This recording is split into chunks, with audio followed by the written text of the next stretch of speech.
What's up, you guys? It's your girl Kalima, and you are watching Kalima's Camera, where I help you get it up. Get your inspiration up, get your entertainment up, and get your wisdom up. Because Kalima Kam is where pop culture meets wisdom. So hit that subscribe button, because today I'm gonna get your celebrity news up, honey. There is a lot going on. So Tamar Braxton, she just found some receipts, honey. It turns out that Lonnie, there's someone out there who said, honey, I already knew that Lonnie was behind the whole situation of you getting kicked off the reel. And Tamar says that she definitely knew. She said she felt it in her gut. She posted to Instagram, so I just found out Lonnie Love was writing letters to get you kicked off the show. She wrote to the network, LOL, Lonnie was writing the network on you, and I'm hearing this story. She responded, I told everyone that it was her. No one wanted to believe me. And then this person responds and says, yeah, I got confirmation right now. Person who wrote and worked for her is spilling all the tea. So in this caption, she mentioned Wendy Williams. Everybody knows that Tamar and Wendy are friends, and I do think that there is an alliance there. Wendy never comes for Tamar. She might call her out, but there's a certain level of respect between them. And come on now, Wendy's got the connections in the press and in production to be able to know, like, listen, I heard this and I heard that. Wendy is the first one to tell you, listen, R. Kelly is just coming out with all this scandalous stuff. I was talking about it years ago, and they wanted to shut my show down because of how powerful he is. Of course, now his power got a little bit lower, and now she's not getting the praise for that, but the secret is out. So welcome to the life of journalism and journalists, where it's like, you know, you have that battle between trying to be friends and be honest with people versus, you know, people being mad at you for your honesty. And hey, what do we call that? Keeping it 100, being real regardless of what other people think. Whew, I don't know, y'all. How would I possibly know, like, if Lonnie really did this? But I think that Tamar truly believed it. I think, you know, being in entertainment myself, what you see on camera, us all being besties and stuff, like, you know, her on the reel, and they got to show on the camera that they're cool. I have worked jobs where, yes, in front of the camera, we've had to kiki and keep it cute, but off camera, you can feel that energy and that tension where it's like, she's smiling in my face, my husband is the executive producer, nobody wants to be on my bad side, but they gonna write some letters to production and do their little trickery behind the scenes. I don't know what Lonnie's motivation was. Of course, Tamar had such a strong personality, and she was one of those people where it's like, hey, if this is my opinion, don't go against my opinion. I mean, just judging from the Braxton family values, she's very strongly opinionated. She's also a sensitive person, so she's always had that battle between being honest and passionate and like allowing others to be honest and passionate without her thinking that it's a clash because they're disagreeing with her opinion, you know? So maybe Lonnie was a little too opinionated, or there was just a way that she rubbed her the wrong way. And Tamar, of course, had alliance with the reel in general. Like, she had the biggest connection there. So maybe, you know, Lonnie didn't like that. Lonnie didn't feel like this was a team thing, and it was like, who knows where it came from? From a viewer, from a supporter, from a fan, this is what it could be. This is someone who also is coming from entertainment. I've seen it before. It happens all the time.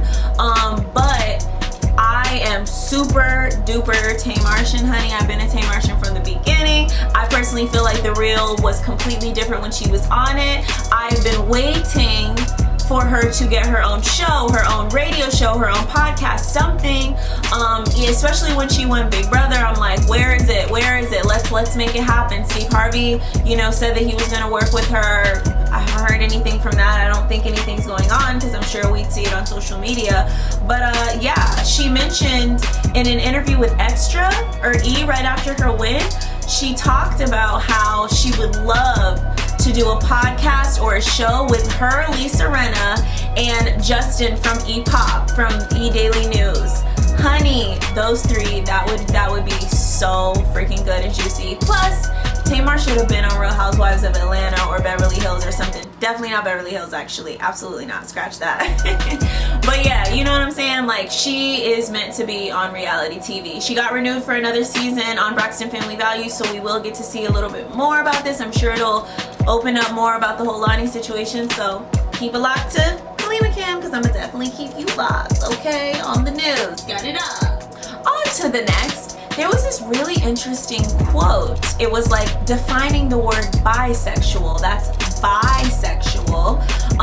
And it says being single for so long that you don't even remember what it's like to have romantic sexual feelings. So I said, you know what? For someone who's celibate, this is my life, and this is to me kind of a better lifestyle because it's easier for me. But someone who maybe isn't celibate, or someone who doesn't want to forget the feeling of sex, probably it would be a bad thing. So I did a poll. Yes. Is this a good thing? 71 said no. 29 said yes. Some were followers of the page, some were personal friends that I knew, and I understood why those people said what they said. Obviously, I said yes, it is a good thing because my personal experience with this. And those other people, they do come from, you know, spiritual and religious backgrounds where it's like, yeah, like if you're not gonna choose to have sex, then forgetting about it is kind of a good thing. But some people said no. So I want to ask you guys again, do you think that, you know, not remembering what it's like to have romantic and sexual feelings, and having that sort of reality while you're being single, is that a good thing? I mean, you're single, you know what I mean? Okay, so Beyonce, honey.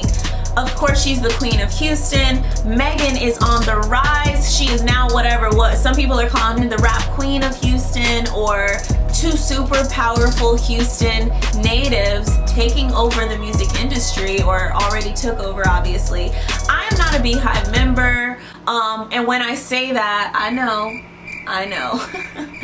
When I say that, I believe that a Beehive member is someone who knows every single song in the album, who's seen every single interview, live, you know, performance. Like, I don't know, I don't follow her like that. I think she's iconic. I think that she has changed the trajectory of the music industry. She's done so much for the African American community, yada, yada, yada. She's the queen, she's great. But yeah, so if two queens from Houston doing it big, shouldn't they do a collaboration together? Like, what would you guys feel about a collaboration between B and Meg? Do you think that Beyonce would even say yes to that sort of collaboration? Obviously, she did collaborate with Nicki, so there's that great like woman empowerment coming from rap, coming from, you know, just being a singer, R&B, whatever you want to call it, because come on, Beyonce kind of has a genre of her own. Do you think that it would be a good collaboration, or would it be like, all right, not really the same level, why are they making music together? I have a gift for you guys. There's this new app called All Set. Whatever restaurant that's near you that they have on the app, if you want to eat there, honey, the food is on me. All you have to do is use the code YDKX29. You're going to get $10 automatically into your account, so you can use it at any restaurant you choose that's within that area that you're at. Literally, it's just like Uber. If you move to another area, it's going to show you the different restaurants there. You reserve your food, go pick it up, dine in, eat out. It is just that easy. And they have $2 off menus right now. You're gonna get $2 off on top of the $10, baby. So definitely lock in that app. Kalima hooked you up. Don't forget about me. Chelsea Handler, obviously famously known for being an incredible comedian, having her own show, transitioning to Netflix, even dating Fafty. And I think Fafty like changed her life sexually, mentally, physically, because she is so much more appreciative of the Black community. She's very vocal about how there is such inequality, and she has taken it upon herself to create an entire show, literally using her white privilege to bring awareness to white privilege. This was the first episode, a scene with Kevin Hart and Tiffany Haddish. Check it out. That I could give to white people who don't understand what white privilege is, and that there are many nuances, what would that message be? What would you want white people to have a better handle on? It's a lot I want to say, but I don't know if it's appropriate. Anything's appropriate. I think the thing that that people need to understand, especially white people, is that you guys know where you come from. You know your history. You know where you're going because you know where you came from. We don't know that. We got to take like a DNA test where our ancestry come in, and we still don't know if we were related to kings or queens, or if we were farmers, or if we built houses. We don't know. So you guys know that's the privilege you guys have. So you have an idea of where you're going to go and how you're going to continue to grow. That's the privilege you guys have. We don't have that privilege. We have to create. I'm creating generational wealth right now for my family, and I'm going to let them know where they come from right here. Y'all, I just loved it. I mean, being a black person, it can be, they was looking uncomfortable, honey. Yes, we are not used to being told, I want to hear your voice from a white person. Like, please vocalize how you feel. Like, and when we do, it's like, yes, we're just talking about it. How many times are we going to talk about it only for it to just be a conversation and just be a documentary? But honey, what Tiffany Haddish said, it brings me back to Beyonce. She actually talked about white privilege in her new show, Making the Gift. Check it out. Part of me that's yearning for my ancestral connection. Just landed in Africa. I was blessed to be able to relive some of the experiences that I've been very fortunate to have, of knowing where you come from. That's what I want for my children. But that is the root. For me, personally, I do believe that that is the root of so much, because we have to create from today a legacy for our family, because we have no history or reference to say, well, my great grandfather was a king, honey. It is in my blood. We have to now believe that. That's why we came up with queen, king, yes, queen. You know, all of these. We had to create an entirely new culture where it is all about empowering us, because for years we have been broken down all the way to the point where there is documents, which they show in her new show.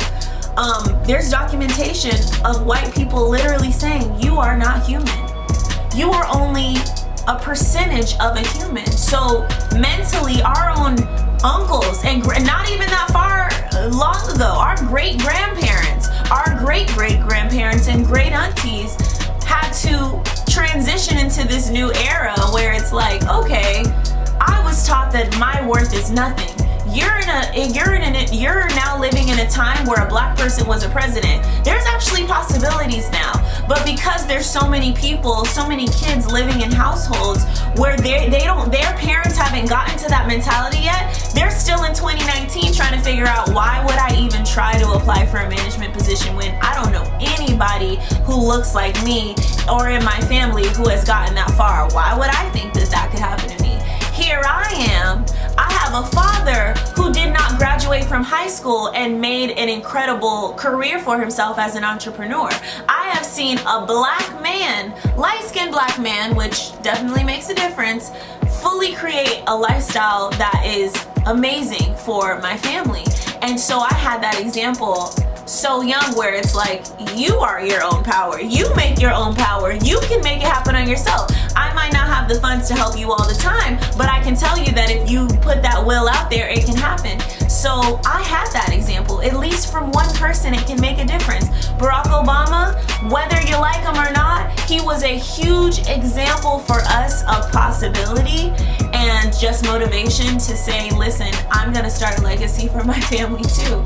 It just goes to show that even someone who is on a completely different level from Tiffany Haddish, which I'm below Tiffany Haddish level, but one of the most successful African Americans that we know in this country still mentally goes through that. Still is so happy to be able to show her kids a different lifestyle.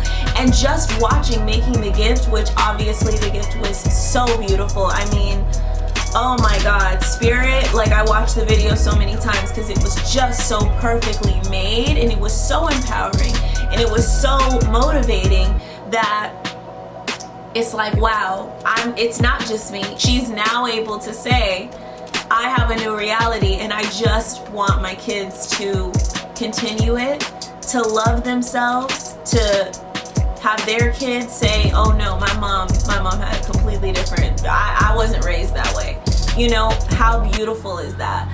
Thank you guys so much for watching. Make sure you subscribe, share, comment, like, love, baby. Follow me at Kalima Kam TV and leave a comment. I definitely want to continue this conversation.